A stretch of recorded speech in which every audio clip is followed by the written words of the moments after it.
Na prvi pogled običajna osnovna šola, v njeni notranjosti pa otrokom po zdravju streže nevidni plin. Tule je en kanal za vodo, ki je bil zdaj je sicer zaprt. Tukaj je bilo recimo 70 000. To je kar 175-krat več od mejne vrednosti, a za pomiritev nevarnega plina v celotnem prostoru je manj. Trenutno je vrednost nekaj čez 4000 bekerelov. Vendar še vedno 10-krat preveč. Ravnateljica pa kljub temu o začasnem zaprtju šole noče slišati. Mi se ne bojimo izgube delovnih mest, ampak se bojimo, da se ne bomo več vrnili v to stavbo. Zdaj ne vem, odkje nam ta fama, da bomo mi šolo ukinuli. Vidite, da je vrtec zraven gradimo, pa bomo še vrtec ukinuli, kaj? Tudi v novo rastočem vrtcu so izmerili nedovoljeno količino radona in zato namestili posebno zaščito.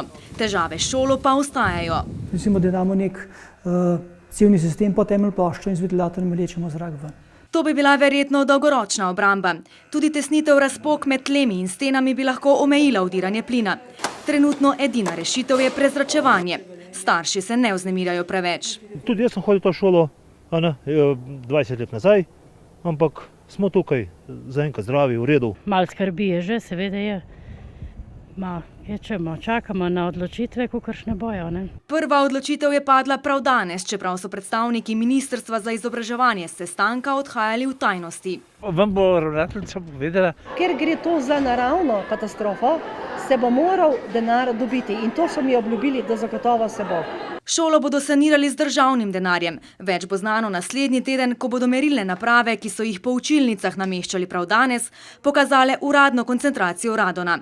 Radioaktivnega plina, ki lahko povzroča pljučnega raka.